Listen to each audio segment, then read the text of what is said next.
Olá, sejam bem-vindos a este curso que é Os Mansões Lunares na Astrologia Kármica. Eu sou Rafael Venâncio, do Caminhada Estelar, e a ideia aqui, a gente ia pegar um dos temas da astrologia kármica e, de certa maneira, utilizá-los para explicar também a prática como um todo. A gente acredita que o exercício da astrologia é muito mais do que o horóscopo, é muito mais do que decorar, planetas solares, é um pouco entender, aonde se está esse conhecimento dos astros, essa logia dos astros, diante de, de um conhecimento que a gente, de certa maneira, chama de kármico, por juntar uma série de referências, uma série de questões místicas e espirituais, que são trabalhadas ao longo do tempo. Então, vamos lá, vamos apresentar um pouquinho o que vai ser esse curso, para a gente entender um pouco esses elementos, um pouco o que a gente está querendo trabalhar aqui, o que é essa astrologia kármica, que eu trabalho, de certa maneira, não só aqui na transmissão como professor, mas também nos atendimentos lá no Caminhada Estelar, da gente fazer a leitura de mapa astral natal, nesta ideia da egrégora, nessa ideia do conhecimento kármico. Então, vamos avançar. Eu sempre gosto de, nesses primeiros cursos, falar um pouquinho sobre mim, querendo ou não, esse é meu nome, Rafael Duarte Oliveira Venâncio. Eu sou escritor, dramaturgo, psicanalista, astrólogo e psicoterapeuta holístico. Trabalho como professor e como mentor, supervisor de psicoterapeutas e de artistas também. Eu, junto com a minha esposa, Simone Lee, sou idealizador do Caminhada Estelar, esse espaço de autoconhecimento e expansão da consciência, que você pode encontrar a gente no Instagram, no @Caminhada Estelar, no site www.caminhadaestelar.com.br, onde trabalhamos em diversas vertentes de autoconhecimento e expansão da consciência, Eu, no ramo da psicanálise, que é esse ramo mais principal que eu trabalho nas questões de autoconhecimento, nisso que a gente chama de psicanálise holística, Eu já trabalho, na verdade, como pesquisador e crítico de psicanálise, psicanálise da cultura, psicanálise aplicada, desde 2005, nas minhas formações na USP e no SED Sapientai, que é um instituto de São Paulo também. Nós estamos aqui, o Caminhada Estelar está aqui na cidade de Barra Velha, em Santa Catarina, porém eu sou de São Paulo, capital, e eu fiz toda uma formação do mestrado, do doutorado e do pós-doutorado dentro do campo da comunicação e das artes, com uma formação psicanalítica associada, que vem da professora Jane Marie Machado de Freitas, que foi aluna de Lacan e também orientadora da minha orientadora. Então, eu estou, tal como diz o Renato Mezan, que eu tive a honra de entrevistar para o programa da Rádio USP que eu fiz sobre Freud, Eu faço um pouco parte desses ramos da psicanálise. E no caso da astrologia, eu sou membro efetivo, da Astrological Psychology Association, que é vinculado ao método Huber, do casal Bruno e Louise Huber, que é hoje já é uma associação de legado, mas junto com a Hopwell, que é uma grande casa editora de um casal também, e na verdade um casal de irmãos, que de certa forma trabalharam junto com o casal Huber, que já é falecido, e que de certa forma desde lá do Reino Unido divulgam estas ideias, E um pouquinho dessa coisa da psicologia astrológica está nessa egrégora, nesse conhecimento que a gente chama aqui, de astrologia kármica. E aí, qual que é a grande sacada, qual que é a grande ideia que vamos trabalhar aqui?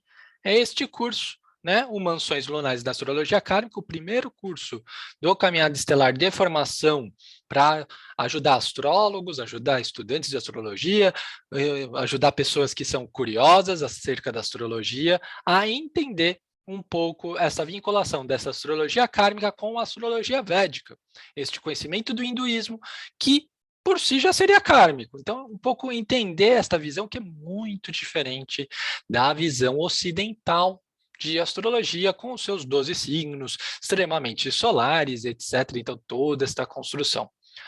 Este curso, que está numa versão ao vivo, né? Tem pessoas aqui me assistindo, mas também você pode estar assistindo na versão gravada, né? Ele está aqui composto por 15 aulas, nós vamos ter 15 aulas, 15 encontros, né? A turma ao vivo vai ter isso semanalmente. Você que está assistindo aqui na plataforma Hotmart pode ter a qualquer momento, assim que estiver liberadas as aulas, né? E a gente vai assistir, né, um pouco, conversar uma progressão sobre a astrologia kármica. Na aula de hoje, tal como estava lá no título, nós vamos falar um pouco desses 3 conceitos principais, o karma, o dharma e o nirvana dentro da astrologia, né? E um pouco entender de onde que vem a astrologia kármica.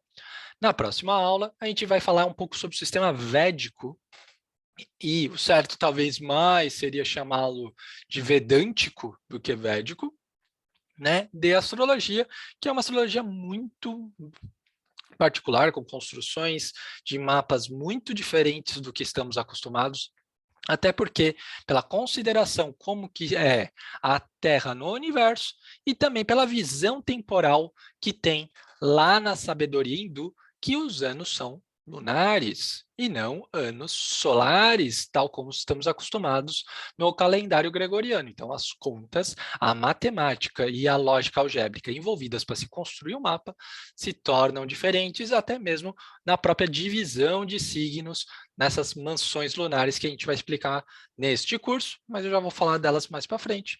Mas antes, como a ideia é ser um curso de formação em astrologia kármica, vamos falar também sobre os pontos kármicos, os planetas kármicos, entendendo o eixo kármico e seus aspectos. Nossa, Rafael, 2 aulas para falar isso? Sim, 2 aulas.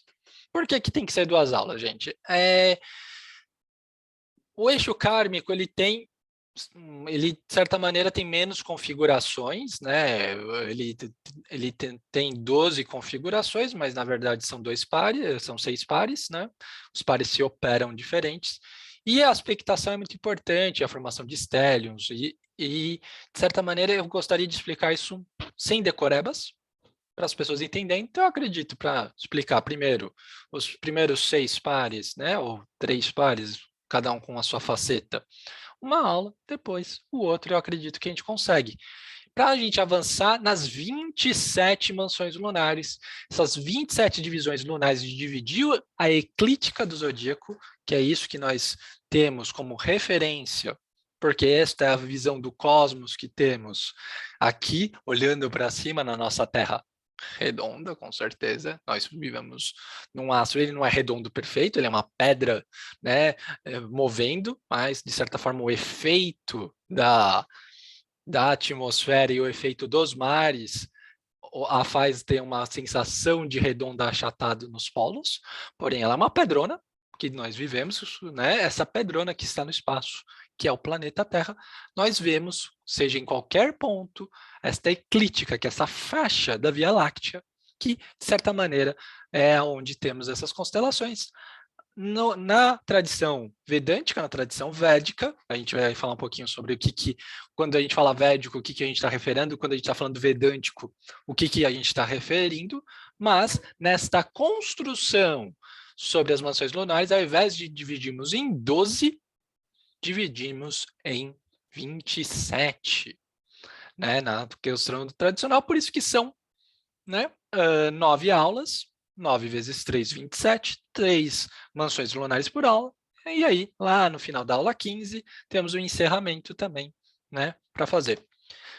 Reforçando algo que eu já disse, né, para o pessoal aqui ao vivo, mas reforçando para você que está assistindo aqui gravado, qualquer dúvida, qualquer questão, qualquer situação, me escrevam. Seja na plataforma, seja no WhatsApp, muitos de vocês têm contato comigo, ou lá no @RafaelDelVenâncio no Instagram, ou no @Caminhada Estelar, né, para a gente conversar sobre esse processo e entendermos, né, como que tem esta ideia. A ideia aqui é uma troca de saberes, né, e, de certa maneira, levarmos esta astrologia, né, para um público ocidental e, de certa forma, trabalharmos, porque ela vincula-se com muitos atendimentos no campo do autoconhecimento. E isso é algo que é interessante a gente sempre termos em mente e, de certa maneira, trabalharmos juntos. Então, vamos lá, né, avançando. Aqui, o que a gente vai falar? A gente vai entender um pouco as origens astrológicas, espirituais e místicas da astrologia kármica, bem como definir os conceitos de Karma, Dharma e Nirvana. Então, é isso que temos para a aula de hoje. É este o nosso conhecimento que vamos falar sobre isso. Então, vamos lá, a gente vai entender sobre isso. O que é a astrologia kármica, né? Eu vou ler aqui e depois a gente vamos fazer aqui uma tentativa de diálogo, uma tentativa de trocarmos ideias juntos, né? A astrologia kármica é um dos braços da chamada astrologia esotérica, que buscou, a partir do final do século XIX, né, que é onde a gente começa a ter este nome bem posto. Claro, mas tem trabalhos de astrologia que trabalham com karma já, que remontam à Idade Média, com certeza.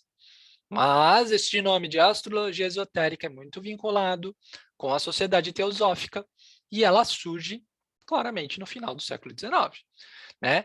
E que se você tem o quê? Qual que é o esforço da astrologia esotérica? A união de elementos tradicionais da astrologia ocidental, né, com os saberes astrológicos de místicas ancestrais, ou seja, a mística do judaísmo, que é a Kabbalah, e a mística do hinduísmo, que é o Vedanta, né, e a investigação das chamadas leis espirituais.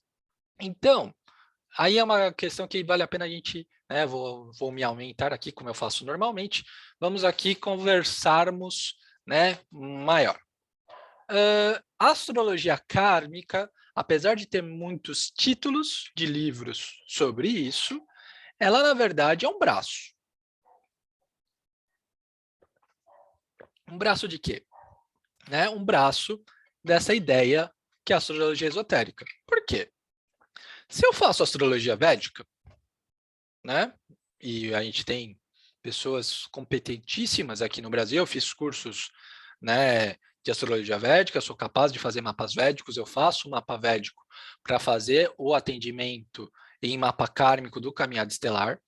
Porém, a astrologia védica ela já seria kármica, porque na concepção védica e na concepção dos Vedantas, né, do hinduísmo, o mapa astral trabalha literalmente sobre isso, essa sua construção de karma que a gente vai conceituar mais para frente. Ou seja, de certa maneira, eu sempre gosto de dizer, o mapa astral não é um determinismo, o mapa astral, de certa maneira, é um plano de voo. Muitas pessoas que me acompanham em palestras, dei palestras recentes, né, no Canto Cidadão sobre astrologia e outros saberes ancestrais, lives no Instagram que eu falo sobre influência neovédica, que são ocidentais, estudando na Índia e reinterpretando, e que de certa forma trabalhamos na astrologia kármica isso, né? Mas se a gente for pensar a astrologia védica, ela está trabalhando karma, porque são sociedades, a sociedade oriental e especialmente a sociedade hindu, ela acredita-se num grande corpo coletivo de almas e que elas cumprem funções, dentro da construção da ação e reação. Que é isso, karma significa basicamente, a gente vai falar sobre isso, mas dá para antecipar, significa ação. Só que é vinculado com a lei de que nós temos múltiplas vidas, então nós carregamos karmas. E aí a gente faz esse processo que é estar preso, né, num processo encarnatório nessas pessoas, nessas concepções chamado roda de Sansara, cujo o bem cumprir do karma através do dever ético dele, que é o Dharma, que também vamos considerar, atingimos, de certa forma, o Nirvana e nos libertamos da roda de Sansara e nos conectamos. Isso é muito interessante, que isso se junta muito com a ideia da Kabbalah, que, de certa forma, não se fala do Nirvana, mas fala-se de se cumprir esse karma, a ideia que é né, em hebraico é o tikkun, que você vai cumprindo e aí conseguir, né, a ascensão. Tem a ideia de você expandir a consciência e ascensionar pela árvore da vida, pelas sefiras, né, pelo sefirot, né, da árvore da vida, e aí você se conectar com a fonte, com a Ein Sof, para fazer. Então, basicamente, se a gente fosse fazer astrologia védica, estaríamos fazendo astrologia kármica, certo? Dentro de uma egrégora. Tem muita gente que faz astrologia cabalista. A astrologia cabalista, a gente tem vários jeitos de montar. Tem gente que monta no mapa da Sefirot, eu trabalho com isso, não abro ainda atendimentos, mas quem tiver interesse é algo que se pode se conversar. Mas você tem um trabalho amplo com a mística judaica, com isso de você fazer essa conexão com a Ein Sof, com a luz infinita, a fonte de luz infinita, né? E ser co-criador, por causa que tanto no Vedanta como na Kabbalah, e isso é interessante, a gente vai conversar, muitos colocam elas como muito próximas e talvez como uma raiz comum, né? Como formas de orientalismo, até mesmo, mas que a gente, de certa maneira, se conecta com esse processo de ascensão, cumprindo este karma. Então, quando eles faziam astrologia e faziam essa leitura no começo da puberdade, né, das pessoas, que é o começo da vida adulta nas sociedades antigas, era para as pessoas entenderem um pouco essa missão kármica e o seu papel dentro da sociedade. Só que o que acontece? Com a astrologia entrando cada vez mais em moda nas sociedades ocidentais após, vamos dizer assim, se a gente for parar para pensar, né, tem muitos livros que falam sobre astrologia ocidental, a astrologia e a astronomia eram misturadas, né, na Grécia Antiga, na Baixa Idade Média, elas eram misturadas. Mas, de certa maneira, o próprio processo de perseguição da Igreja Católica, e depois também um certo processo persecutório no protestantismo cristão, destas práticas místicas, porque você existe místicos cristãos, existe até mesmo um livro muito polêmico, que é Astrologia Cristã, né? Existe também a Cabala cristã, porque, querendo ou não, há raízes do judaísmo e do cristianismo comuns, livros que são comuns, né? Especialmente a Torá, que é o Pentateuco cristão. Você tem esta construção, né, de que a astrologia e olha que interessante, a astrologia, logos dos astros, conhecimento dos astros, se torna, de certa forma, uma prática pseudocientífica. E a astronomia, que é nomear os astros, ou seja, só descobri-los, a atividade de descobrir os astros, se torna a ciência em si. E aí, né, as pessoas falam, mas Galileu Galilei era astrônomo, também era astrólogo. Nós temos provas disso. Então, é interessante ver estes astrônomos do passado eram astrólogos também. E você tinha essa tradição de você, de certa forma, contar para as pessoas e fazer isso. Ela era tão comum, pelo menos até os 1500, 1600, tanto que era tema dos escritos de Shakespeare. Né? Se você for pegar um Rei Lear, tem menções claras da astrologia lá. Né? Rei Lear, Macbeth, mais de um texto do Shakespeare, ele fala sobre astrologia. Né? E já um pouco mostra dessa pequena desconfiança que começa a ter, porque, querendo ou não, se torna um pouco o avanço da compreensão cristã, especialmente com o protestantismo, sobre o livre-arbítrio e o determinismo, que é esta balança delicada que a astrologia está trabalhando, ela se torna, de certa forma, complicado para depender de qual denominação cristã você é. E o próprio processo encarnatório, né? Querendo ou não, a ideia da reencarnação, para boa parte das religiões cristãs, ela é complicada. Claro que você vai ter um avanço depois de um espiritismo cristão, por exemplo, que é essa leitura do espiritismo do Allan Kardec vinculado ao cristianismo, que já solta um pouco isso, né? Então, a astrologia, ela acaba sendo relegada. Com isso, essas sociedades que querem buscar uma nova compreensão da mística, seja a teosofia de um lado, ou Alice Bailey, que tinha uma ideia de trazer uma mística para o cristianismo, ou o Edgar Cayce, que é um cara que, né, ao mesmo tempo que era fervoroso no seu protestantismo, falava sobre astrologia, mapas astrais e passagens de vidas em outros lugares, né, a, as peregrinações, as famosas sojournos, as peregrinações por planetas, que é muito típica também de alguns escritos do espiritismo francês, né? Começa as pessoas a irem montar a astrologia desse jeito ocidental, e essa astrologia recebe esse nome de astrologia esotérica. E com isso, você começa essa definição a partir desse grande movimento que a gente chama de espiritualismo, né? Até por influência de alguém muito famoso, que é o Arthur Conan Doyle, o criador de Sherlock Holmes, que foi um grande investigador destes fenômenos, né?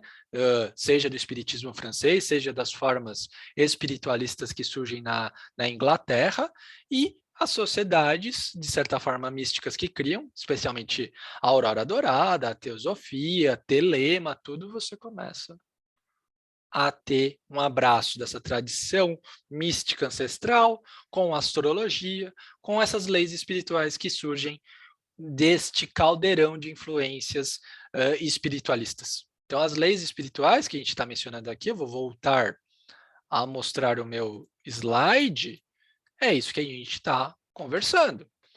E aí, o que a gente tem de elemento? A gente tem aqui, né, eu gosto muito de definições de astrologia esotérica, eu gosto muito, que vem de um livro da Joan Hodgson, que é Astrologia, Ciência Sagrada, né? A astrologia esotérica é realmente o estudo da lei espiritual. Ao descrever as profundas influências dos planetas na vida humana, ela ensina que, né, essa influência não é devida às radiações físicas, mas devido às hierarquias angelicais centradas e ao redor delas, que são os agentes das energias cósmicas. Aí muita gente vai falar assim: nossa, Rafael, né, a gente está aqui falando então de hierarquias angelicais, os anjos da alta magia, não sei o quê. Não. Poderia dar um curso de astrologia esotérica, adoro este tema, sempre, até porque eu tenho o nome de anjo, né? Rafael, um arcanjo. Né? Eu sempre fui fascinado pelo tema dos anjos arcanos, história bíblica do Antigo Testamento. Eu lembro que o meu avô me deu uma Bíblia ilustrada, muito interessante. E eu era uma criança que adorava enciclopédias, livros de capa dura, assim, eu adorava ler enciclopédia, Larousse Cultural, conhecer. Eu sou de 1987 e tinha essa coisa, essa fascinação pelas bancas e de você fazer isso. E eu lembro muito bem desta Bíblia, né? E essa Bíblia tinha isso, e eu também tinha, eu acho que era da minha mãe, né? Um livro dos anjos e o Dia dos Anjos, tudo. E é isso, né? Querendo ou não, eu venho com este nome, carrego este nome, que possui essa partícula de Deus, né? El, Rafael, a cura de Deus, né? Representante, nome é o nome de algo que seria da lógica do quinto raio, do raio de cura. Que é isso que a gente está falando das hierarquias angelicais. Tem gente que interpreta essas hierarquias angelicais pela grande fraternidade branca. Tem gente que interpreta essas grandes hierarquias angelicais pela Kabbalah, pela, vamos dizer assim, quem está em cada casa da Kabbalah. Né? A gente vai falar casas, zodíacos, aquilo lá dos signos, as casas zodiacais do Cavaleiro do Zodíaco, aquilo é um jeito, né, para minha geração, que foi um jeito bem de mostrar um pouco aquilo, né? E as pessoas também lembram dos anjos do Neon Genesis Evangelion também, né? Sim, esta mística, né?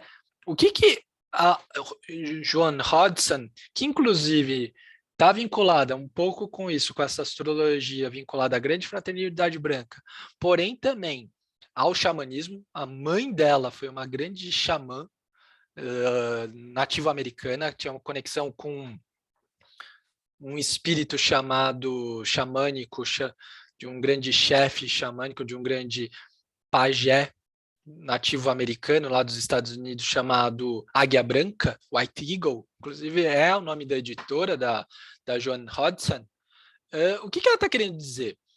Que a astrologia esotérica é um jeito da gente entender esta lei mística, da gente entender não a astrologia como a astrologia começa a se vender atualmente, a astrologia, por muita gente, né, tem esse processo, mas a astrologia ela é muito exata na sua superfície, ela é astronômica, ela é com contas, ela tem um retrato, de certa maneira, fiel ao cosmos e às lógicas que temos os processos, vamos dizer assim, o céu que a gente bota no mapa astral natal, ele tem uma certa precisão. Claro que tem mapas que são geocêntricos, mapas que são heliocêntricos, mapas que são solares, tem mapas que são lunares, mas isso são pontos de vista da onde você vai colocar esta câmera que vai fotografar o céu no momento do nascimento de uma determinada pessoa. Né? Então, ela possui uma lógica e, por exemplo, tem cursos competentíssimos aqui no Brasil, como um deles que eu fiz formação, né, ainda alguns créditos me faltam, mas os saberes completaram os saberes de outras formações que eu tive de astrologia, né, a questão lá na GAE, Escola de Astrologia, com Robson Papaléu. Ou que seja, você tem aqui há uma ciência da astrologia.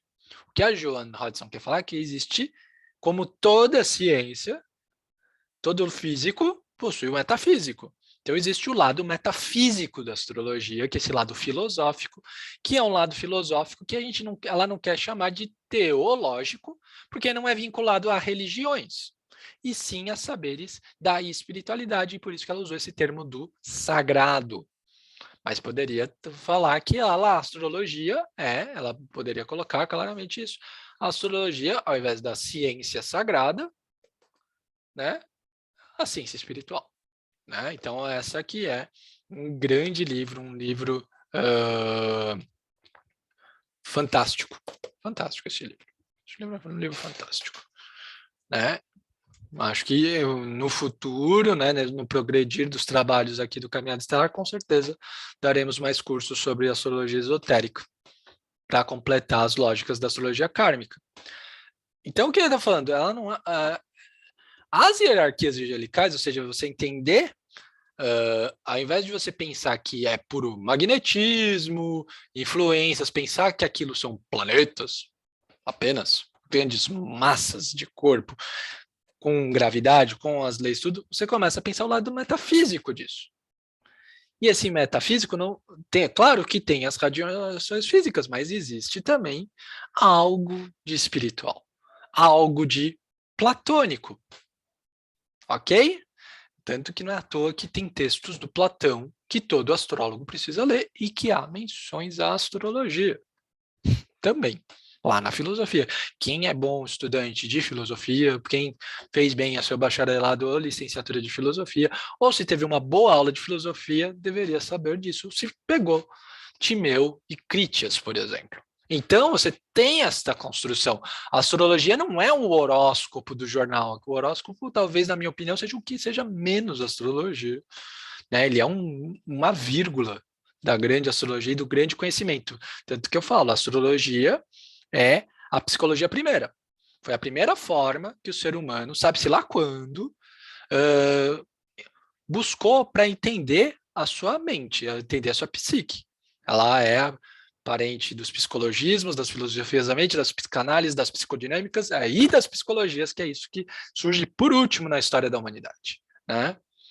O que a gente está querendo ver é como essa psique tem um lado, porque nós não somos só corpo e mente. Aí é essa questão, nós somos também alma. Nós somos trinos. E aí, neste lado trino, ou seja, temos o lado do corpo, temos o lado da mente. A astrologia kármica, vindo da astrologia esotérica que ela trabalha, nosso lado alma, que não precisa estar vinculado a essa crença da alma a uma religião. Cada vez mais o século XXI prova isso, mas é um movimento que vem desde o final do século XIX, que nós podemos ter um senso de espiritualidade sem precisar ter o religare da religião. Sabe? Então, por isso que eu não gosto do termo teologia, por exemplo, porque a teologia fica muito conectada hoje às religiões. E a gente não tem teologias das espiritualidades. Alguém me fala assim, olha, Rafael, tenho aqui este curso, é da teologia da espiritualidade. Por favor, me marquem, pelo amor de Deus, porque é algo, para mim, seria perfeito. Muita gente já me ouviu falar, eu fiz colégio católico, Colégio Salesiano Santa Terezinha, em São Paulo, capital, dos 7 aos 17. Dom Bosco, o sistema salesiano. Sempre fui fascinado por isso, mas não fui fascinado pela religião e pelo dogma. Mas pela conexão, sim. Tanto que li a Bíblia mais de uma vez por interesse. E todas as histórias que tem.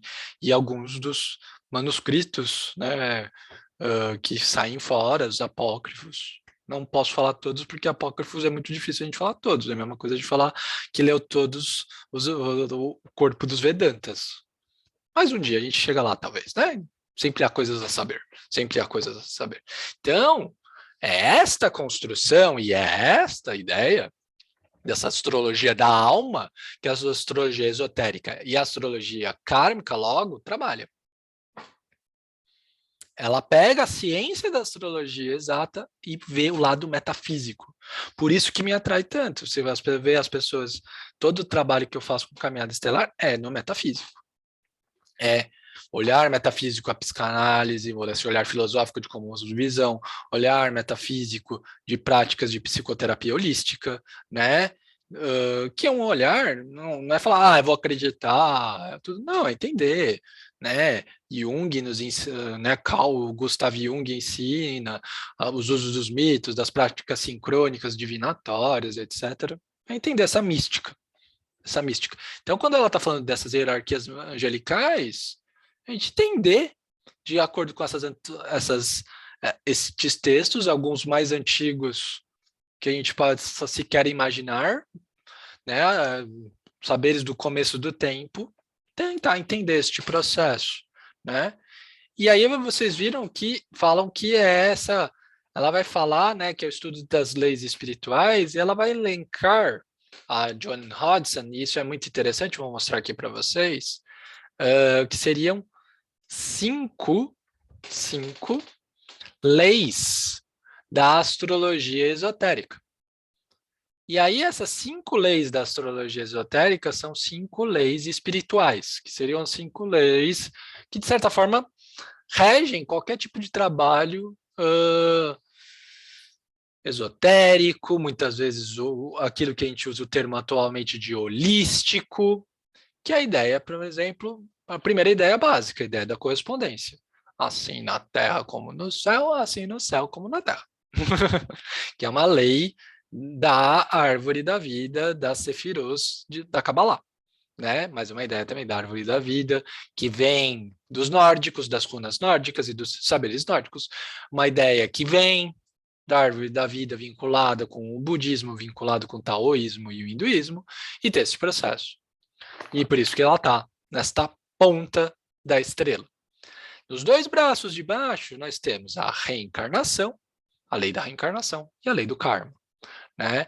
A reencarnação na ideia de que não vivemos apenas uma vez, nós podemos não nos lembrar, mas estamos, né, para usar o termo, indo na roda de Sansara, no processo reencarnatório, né, igual meu pai gosta muito de dizer, nós sempre temos uma nova reencarnação, como se fôssemos reencadernados, botando capas diferentes. A lei da reencarnação e a lei do karma, ou seja, ações e reações conectando todas essas vidas e nos prendendo a essa roda.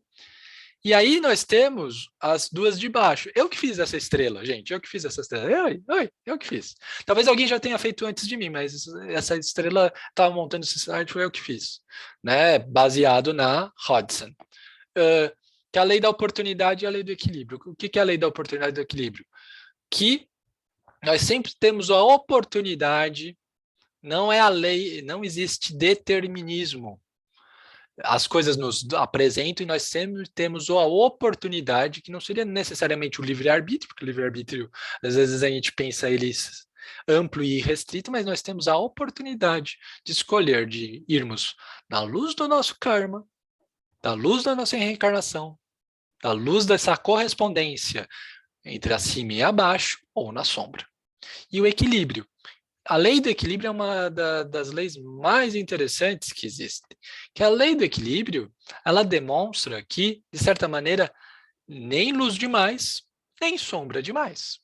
Que se podemos integrar, para usar a expressão junguiana, no nosso self, tanto a nossa luz como a nossa sombra, e estarmos bem conectados, cumprimos o nosso karma na nossa luz e na nossa sombra.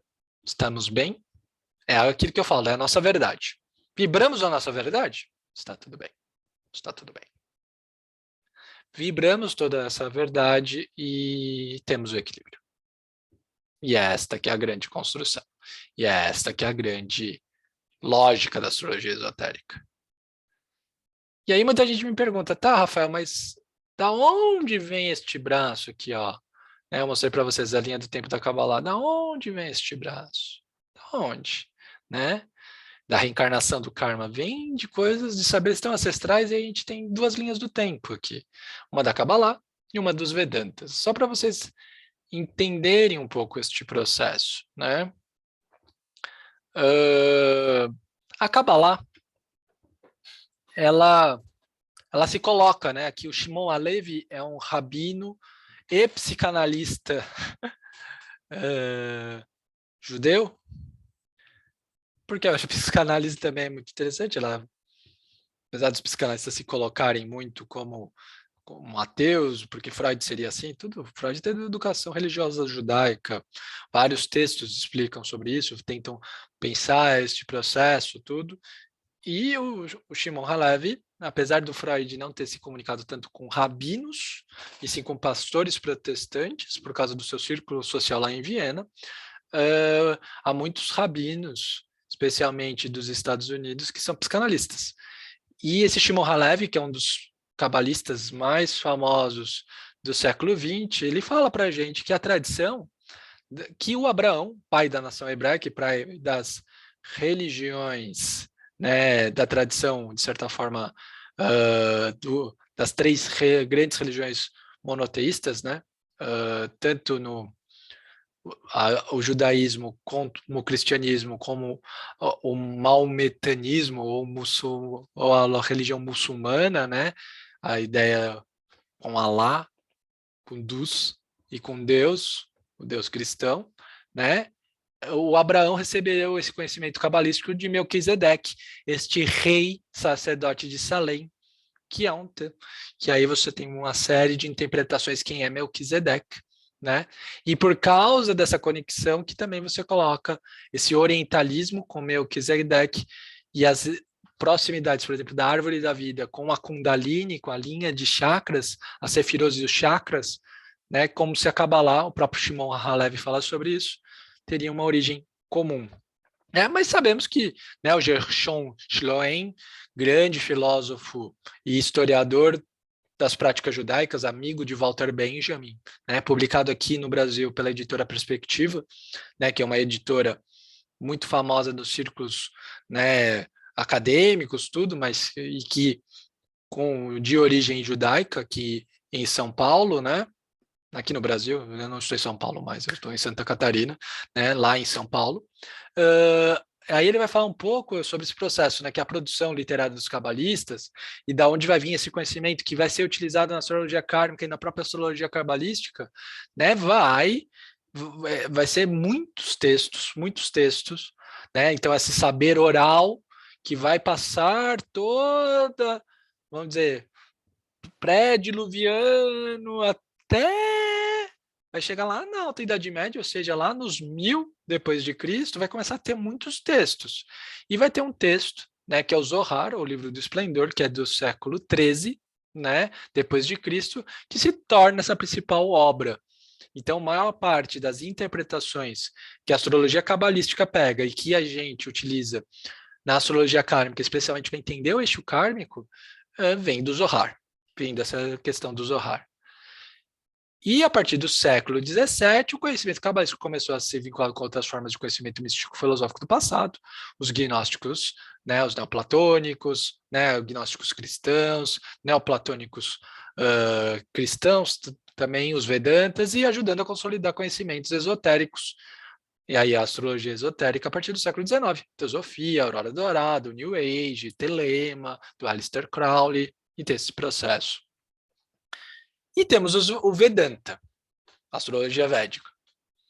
Vedas, e Veda significa simplesmente conhecimento, são 4 obras extensíssimas que compõem a base do sistema de escrituras sagradas do hinduísmo e a própria base da língua, que é o sânscrito.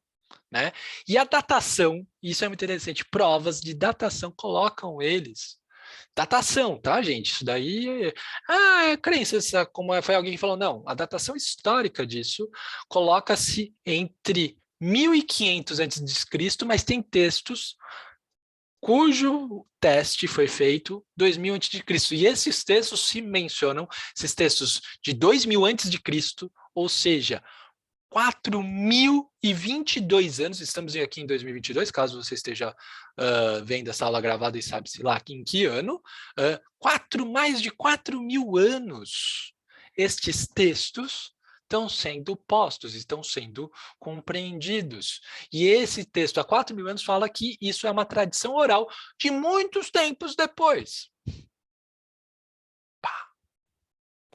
Então, aqui que a gente tem essa conexão, que os Vedas, essa visão hindu de um conhecimento também que vem da Cabala, de uma tradição de algo que está muito ancestral, né? E é muito interessante que Melquisedeque, além da Cabala, você coloca Melquisedeque com conhecimento do tarô, conhecimento da astrologia, tem historiadores da astrologia que a astrologia começa com Melquisedeque, né? E outras interpretações. Tá, isso são os Vedas, a palavra para conhecimento são essas 4 obras. Os Upanishads são escrituras na casa de 120, 128 escrituras, consideradas pelo hinduísmo como instruções religiosas. Por todos os 128, mais ou menos, são considerados por todas as vertentes do hinduísmo instruções religiosas? Não.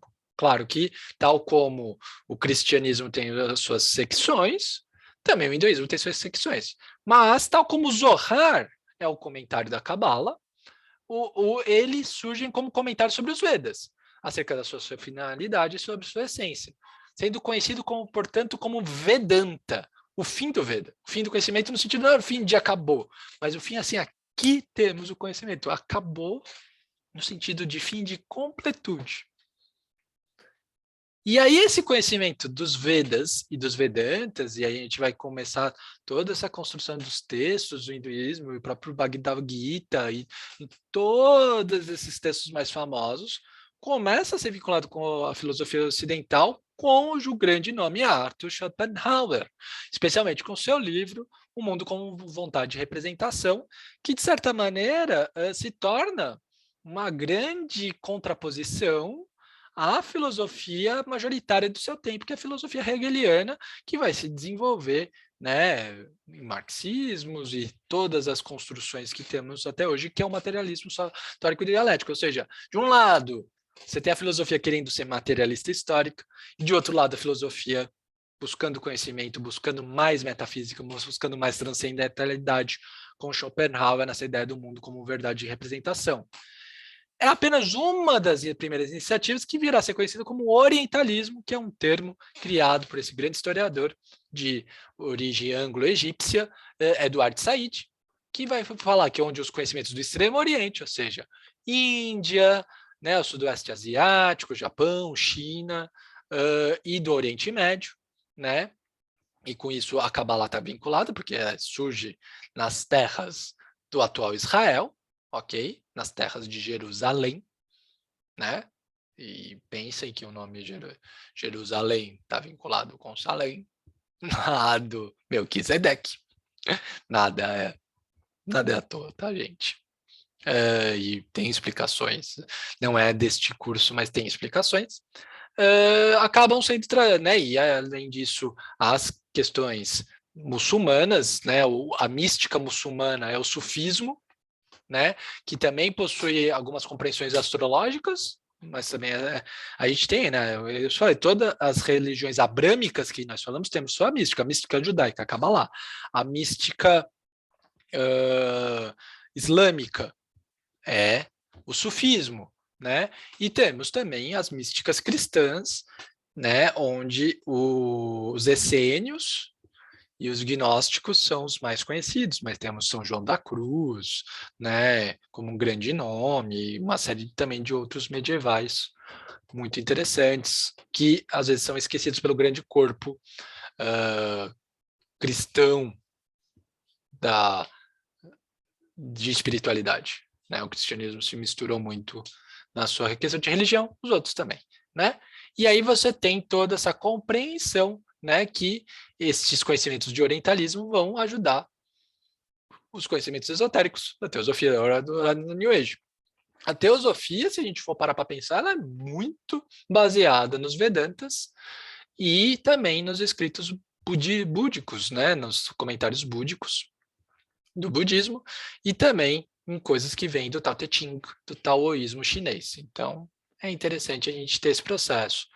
Com isso, o que a gente acaba tendo? Que isso que chamamos de astrologia kármica, essa tradição, acaba sendo uma referência muito ampla, né? Que eu botei alguns livros mais famosos que vão trabalhando, ou com o nome astrologia kármica, que o Marty Schumann é mais famoso, né? Mas você tem, né, a Joan Hodgson, astrologia ciência sagrada, né, a Alice Bailey vai ter astrologia esotérica, o Samuel Aun-Weor, que é um sul-americano que se baseou no Brasil, com uma história muito, né, muito uma história bastante única, vamos dizer assim. Tem também o termo da astrologia esotérica, o Edgar Cayce, a Anne Besant também, você vai ter esse termo aí, mas ela é da Sociedade Teosófica, menos astrologia, mas mais a ideia de dar karma e dharma e toda a construção, e até mesmo, né, o Ravi Berg do Kabbalah Center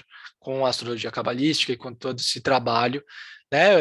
Eu coloquei aqui 8 livros, eu poderia encher aqui de livros, né? Alguns eu tenho aqui, né, que vão, de certa forma, fazer isso, que não é a astrologia em si, é a astrologia kármica, seja a astrologia esotérica, ou cabalística, ou védica, mas acaba sendo este grande corpo de situações e de ideias que a gente acaba se referindo. Rafael, muitos de vocês podem me perguntar, né? Nem sei se vai ser uma pergunta que já estava pensando o pessoal que vai fazer aqui, ou se você está pensando em escrever esta pergunta ao ver aqui o meu vídeo, mas muita gente vai falar assim, tipo, tá, eu já acho astrologia algo metafísico, porque você mesmo falou, é algo que forma, entende a mente. Qual a diferença? Se você pudesse sintetizar numa palavra, ou sintetizar numa pequena frase, numa pequena sentença, a diferença entre a astrologia ocidental e a astrologia kármica. Eu faço, aí a minha resposta é muito simples, né? E baseada nisso, eu faço os dois atendimentos. Eu faço atendimento da astrologia ocidental, que é o que a gente chama de leitura tradicional no caminhado estelar, e faço a leitura kármica, que inclusive sai mais do que a outra. Porque o pessoal acha que a leitura tradicional você pode ir lá no astro.com e ler só aquelas coisas e acha que é isso. Seu sol, sua lua, seu ascendente. Isso não significa muito pouco, gente. Nós somos uma constelação. Poucos de vocês vão olhar para mim e falar assim, nossa, Rafael, como assim você tem o sol em Capricórnio? Sim, eu tenho o sol em Capricórnio. Porque o meu sol em Capricórnio está expectando muitas coisas. Eu tenho meu Mercúrio, eu tenho minha Lua, eu tenho meu ascendente, eu tenho aspectos, eu tenho muitas coisas.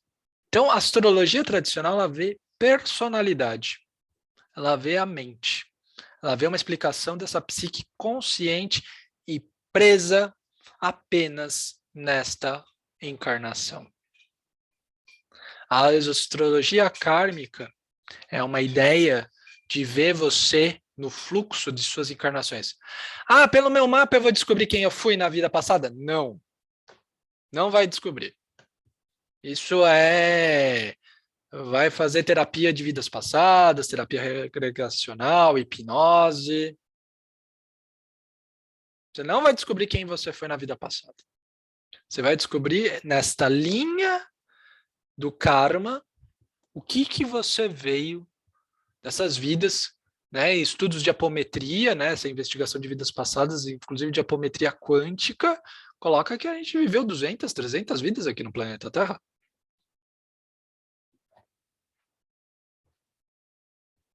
Então, você não vai trabalhar as 200 de uma vez, e não foram 200 iguais.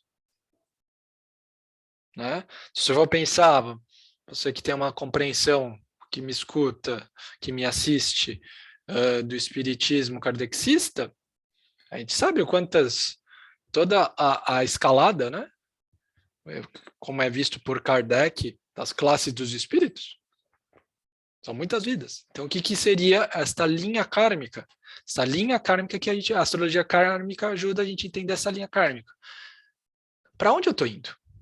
Para onde a minha roda de Sansara está indo? Ela está, vamos dizer assim, girando, e com o conhecimento védico junto, entender como eu posso me libertar deste karma, como me libertar dessa roda de Sansara, como eu posso estar mais próximo desta libertação e disso que muita gente vai chamar de, por exemplo, na ideia búdica, de Nirvana, mas de você libertar-se dessa roda encarnacional e ascender, voltar à sua origem, se conectar com a fonte, poder ser co-criador, ser eu sou. Aí você tem inúmeras denominações espirituais e esotéricas sobre isso. Então a astrologia kármica vê um além. E essa que é a grande sacada, e é este o grande, vamos dizer assim, por que fazer astrologia kármica? Ela é uma astrologia metafísica. Ela é uma astrologia transcendental, para usar o termo mais correto. Porque se a gente pensar a mente como metafísica, a astrologia tradicional seria metafísica e a astrologia kármica transcendental. Mas é isso que se coloca como definição. É isso que eu queria colocar como primeira parte desta aula, né? Eu vou aqui, deixem as suas perguntas, que se você está assistindo gravado, vou aqui pausar para as perguntas do pessoal ao vivo, né? Que está aqui vendo esta aula ao vivo, né? E na segunda parte da aula, nós vamos definir e falar um pouquinho sobre esses três grandes conceitos cruciais, Karma, Dharma e Nirvana, para a gente fechar esta primeira aula de 15 das mansões lunares da astrologia kármica, que é uma das nossas formações aqui do Caminhada Estelar. É isso. Muito obrigado e nos vemos no próximo vídeo. E o pessoal ao vivo, né, vai fazer as perguntas aqui. E você entre em contato na hora que precisar pelas redes sociais, WhatsApp, aqui no Hotmart, onde vocês quiserem. Obrigado, gratidão e até a próxima.